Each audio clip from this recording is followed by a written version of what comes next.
Hey everyone, welcome back to the channel. तो आज के इस वीडियो में हम लोग देखेंगे चैप्टर 7। ठीक है, अब तक हमने 6 चैप्टर का वीडियो डाल दिया है। तो अब तक हमने ये सीखा कि बिज़नेस होते क्या हैं, कितने तरह के बिज़नेस होते हैं, किस किस मोड से बिज़नेस किए जाते हैं, बिज़नेस का रिस्पॉन्सिबिलिटी क्या है, यही सब अब तक हमने सीखा। लेकिन बिज़नेस स्टार्ट कैसे करना है ये तो हमको जानना पड़ेगा ना। तो चैप्टर 7 में यही लिखा हुआ है, formation of A company. Company को कैसे फॉर्म करें। टोटल 4 स्टेजेस में कंपनी फॉर्म होते हैं। ठीक है, इस चैप्टर में वही चारों स्टेज दिए गए हैं। बस चैप्टर 7 में हमारे वही 4 स्टेजेस इंक्लूडेड है जो एक कंपनी फॉर्म करने के लिए नेसेसरी है। बेसिकली इसमें यही जानने को मिलेगा आपको कि कंपनी को कैसे फॉर्म करना है। ठीक है, तो चलिए वीडियो स्टार्ट करते हैं और साथ ही में इम्पॉर्टेंट टॉपिक्स मार्क करते हुए चलेंगे। एक चैप्टर का ओवरव्यू लेंगे ताकि जब आप पढ़ने बैठे तो आपके माइंड में ब्रीफ आइडिया रहे। ठीक है, कॉपी पेन जो बुक है आपके पास को लेके बैठना ताकि पॉइंट मार्क कर सको आप टॉपिक्स। तो चलिए वीडियो स्टार्ट करते हैं।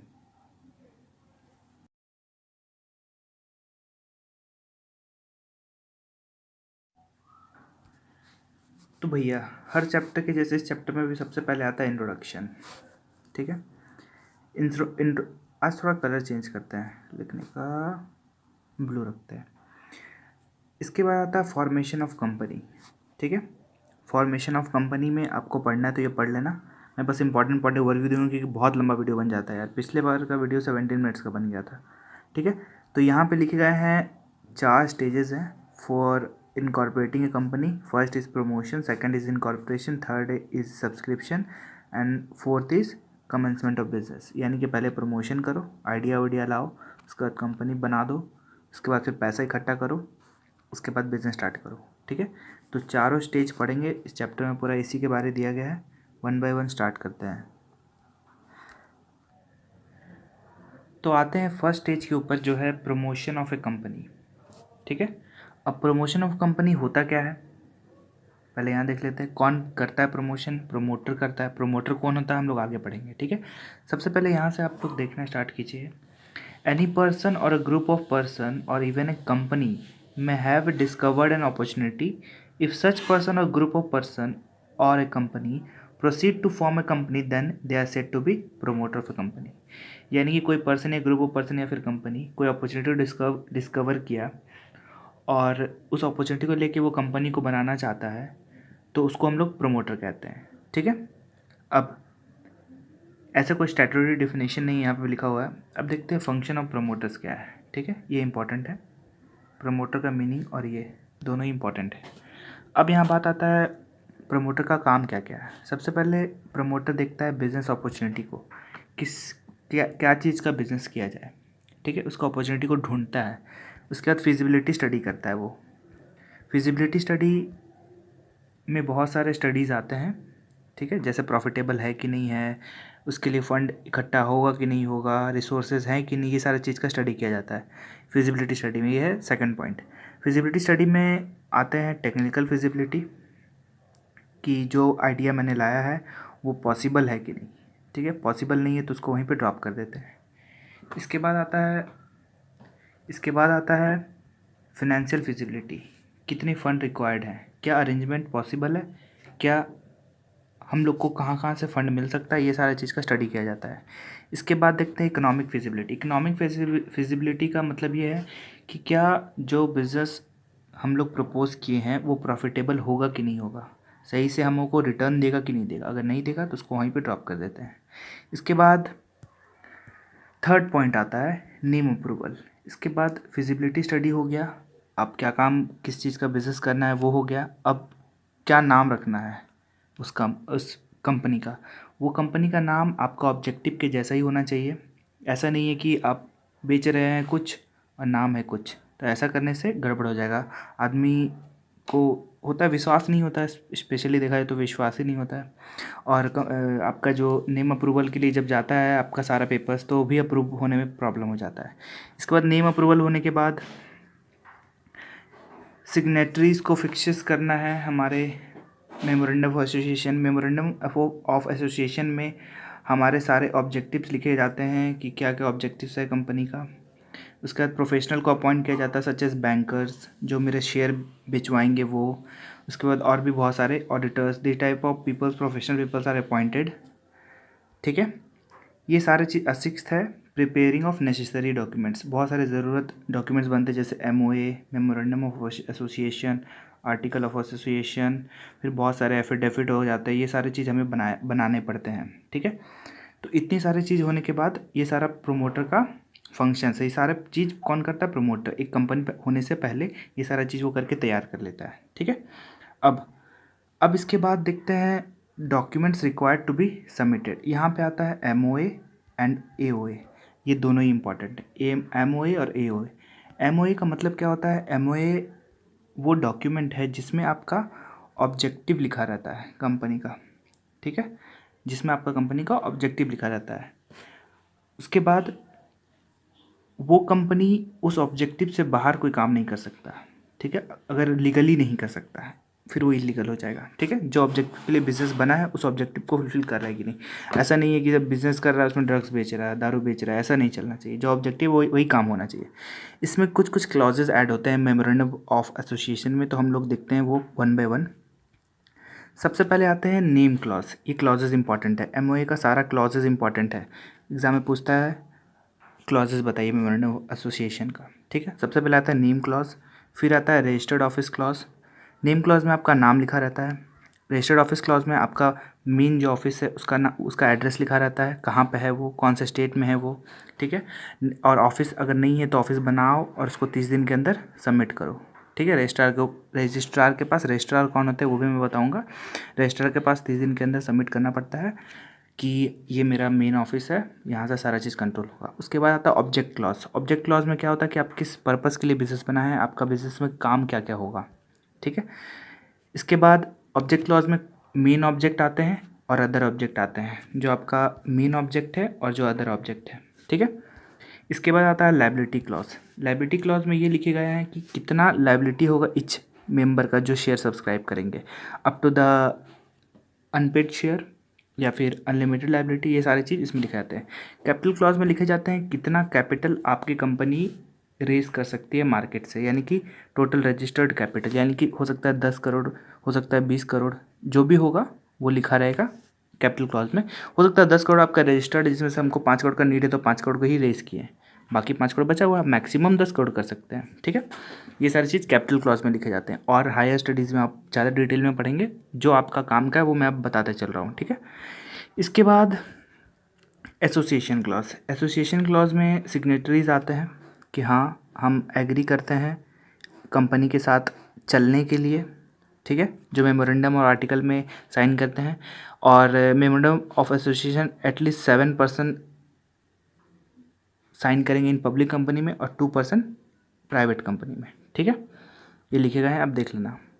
ये सर वो तो पता ही, मिनिमम आपको मिनिमम 7 मेंबर चाहिए, मिनिमम 2 मेंबर चाहिए, ये तो आपको पता ही है। वही मेंबरशिप के हिसाब से एसोसिएशन में सिग्नेचर का रिक्वायरमेंट होता है। ठीक है, ये हो गया। अब देखते हैं आर्टिकल ऑफ एसोसिएशन क्या होता है। आर्टिकल ऑफ एसोसिएशन में आपके रूल्स एंड रेगुलेशंस लिखे जाते हैं। ठीक है, अगर मेमोरेंडम कुछ कहता है और आर्टिकल कुछ कहता है, ठीक है, तो हम मेमोरेंडम का बात सुनेंगे। सपोज एक ही मैटर में सेम मैटर में मेमोरेंडम कुछ बोलता है, आर्टिकल कुछ बोलता है, तो हम लोग मेमोरेंडम का बात मानेंगे, आर्टिकल का बात नहीं मानेंगे। ठीक है, इसको ध्यान रखिएगा, क्योंकि ये जो आर्टिकल ऑफ एसोसिएशन होता है वो सब्सिडरी होता है मेमोरेंडम का। यहाँ पे लिखा हुआ है these rules are the subsidiary to the memorandum of association and hence should not contradict the exceeding anything stated in the memorandum of association. ठीक है,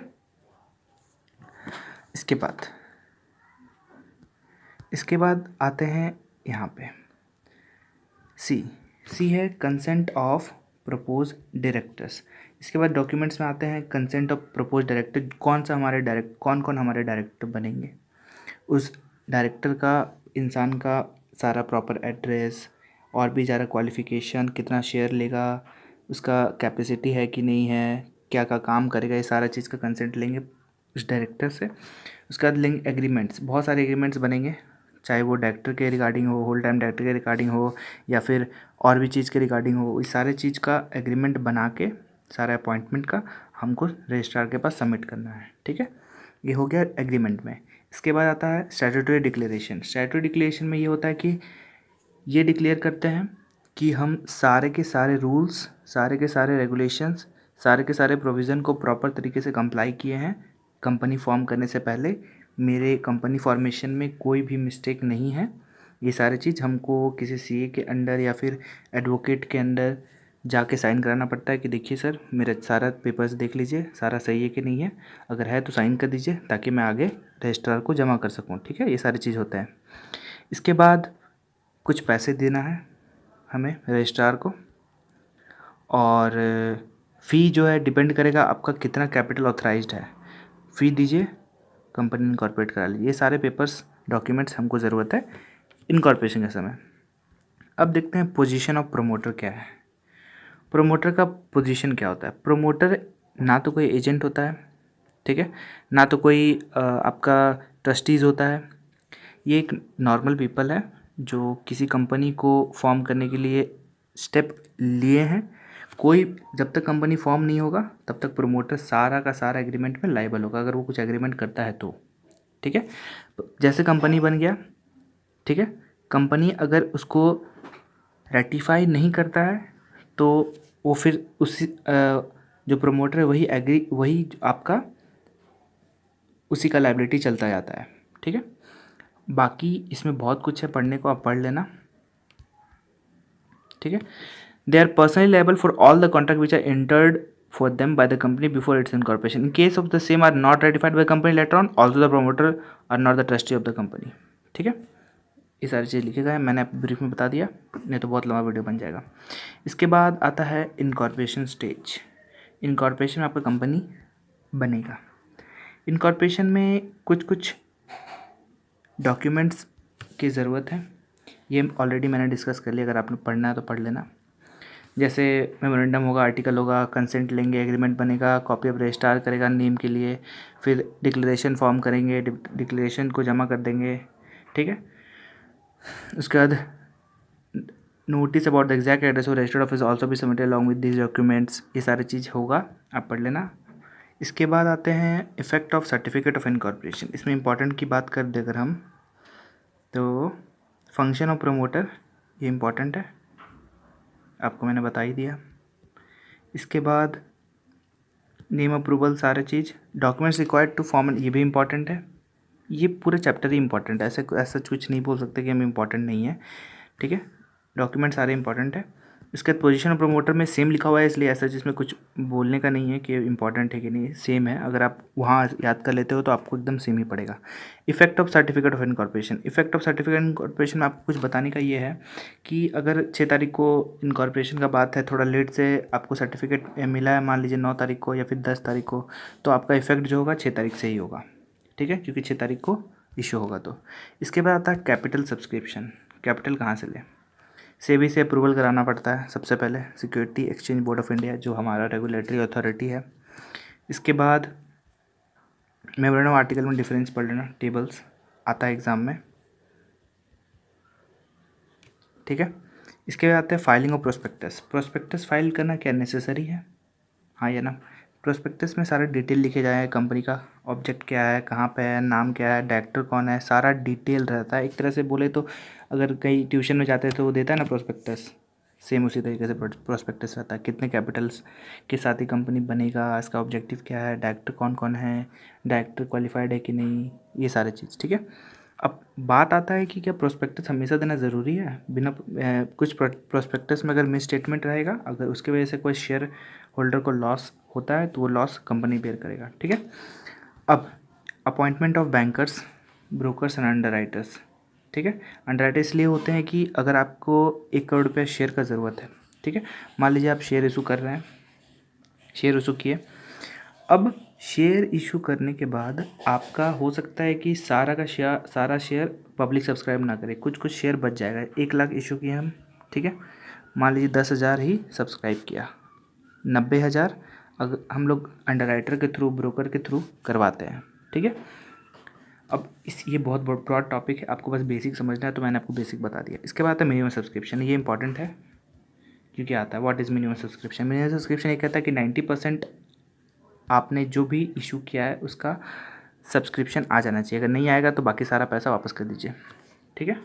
विद इन स्पेसिफाइड डेट आप पढ़ लेना। इसके बाद हमको स्टॉक एक्सचेंज में एप्लीकेशन डालना पड़ता है कि देखिए भाई सारा काम मैंने कर दिया है, स्टॉक को शेयर करना है, मतलब कि ट्रेडिंग के लिए हमको आपके यहाँ लिस्टेड करना है, एप्लीकेशन देना है उसके पास, एप्लीकेशन दे दो, वो सारा रजिस्टर्ड कर देगा। उसके बाद आता है allotment of share. Allotment of shares में क्या क्या है, in case the company number of share allotted is less than number of applied or where no share are allotted to the applicant, the excess application money, if any, is to be returned to the applicant or adjusted toward the allotment money due, or यानी कि pro rata allotment, यानी कि application money ज़्यादा आ गया, हमने जितना share issue किया था तो कुछ आदमी को वापस कर देंगे या फिर कोई आदमी को अलॉट कर देंगे, अगर वो ज़्यादा पैसा दे देगा तो उसको बाद में एडजस्ट कर देंगे। ये सारा डिटेल आपको इसमें पढ़ने को मिलेगा, ठीक है, पढ़ लेना अच्छे से। इसके बाद ये इंपॉर्टेंट है भाई, ऐसा छोड़ना मत, इम्पॉर्टेंट अलॉटमेंट कैसे होता है, ठीक है। इसके बाद आते हैं commencement of business, business start करते हैं, ठीक है। बिजनेस स्टार्ट कब से कर सकते हैं, जब हमारे पास certificate of commencement of business आ जाएगा रजिस्ट्रार से, ठीक है। इसमें कुछ कुछ पॉइंट है, कुछ कुछ डॉक्यूमेंट है जो रिक्वायर्ड होते हैं। सर्टिफिकेट देने से पहले कुछ कुछ डॉक्यूमेंट वो मांगता है। क्या मांगता है, सबसे पहले मांगता है कि मिनिमम सब्सक्रिप्शन का अमाउंट हुआ है कि नहीं हुआ है, जितना पैसा मिनिमम आपको चाहिए था मिला है कि नहीं मिला है। डिक्लेरेशन देना पड़ता है डायरेक्टर को कि अलॉटमेंट और एप्लीकेशंस सारा एडजस्ट हो गया है, ठीक है। उसके बाद ये डिक्लेरेशन देना पड़ता है कि कोई भी पैसा बाकी नहीं है कंपनी को वापस करने के लिए या फिर किसी को उधार देना नहीं है, ठीक है। उसके बाद फिर स्टैट्यूटरी डिक्लेरेशन देना पड़ता है कि सारा का सारा जो रूल्स एंड रेगुलेशंस है वो प्रॉपर तरीके से फॉलो हुआ है कि नहीं हुआ है, ठीक है। सारा चीज़ रजिस्ट्रार एग्ज़ामिन करने के बाद, प्रॉपर एग्ज़ामिन करने के बाद वो एक सर्टिफिकेट इशू करता है, certificate of commencement of business. Examine करने के बाद आप वहाँ उसी दिन से आप अपना बिजनेस स्टार्ट कर सकते हैं, ठीक है। तो ये था पूरे चैप्टर ओवरव्यू ब्रीफ में, डिटेल में बताने को मेरे पास बहुत कुछ है, बस मुझे जल्दी जल्दी बोलना था क्योंकि बहुत लंबा वीडियो हो जाता है और इम्पॉर्टेंट टॉपिक का मार्क करवाना था, ठीक है। यहाँ पे होता है ये इम्पॉर्टेंट, क्या क्या डॉक्यूमेंट रिक्वायर होते हैं जब एक registrar certificate of commencement issue करने से पहले, ठीक है। तो ये था वीडियो चैप्टर 7 का। होप आपको अच्छा लगा होगा, और अच्छा लगा तो लाइक कीजिए, चैनल को सब्सक्राइब कीजिए। मिलते हैं नए वीडियो में नए चैप्टर के साथ, कुछ नया इंपॉर्टेंट टॉपिक डिस्कस करेंगे। अभी 7th 8th 9th 10th 11th, ठीक है, टोटल 11 चैप्टर है। 7 चैप्टर का वीडियो मैंने बना दिया, अगर देखा नहीं तो जाके देखो, प्लेलिस्ट बना दिया मैंने। मिलते हैं नेक्स्ट वीडियो में, तब तक के लिए bye bye, thanks for watching, your need.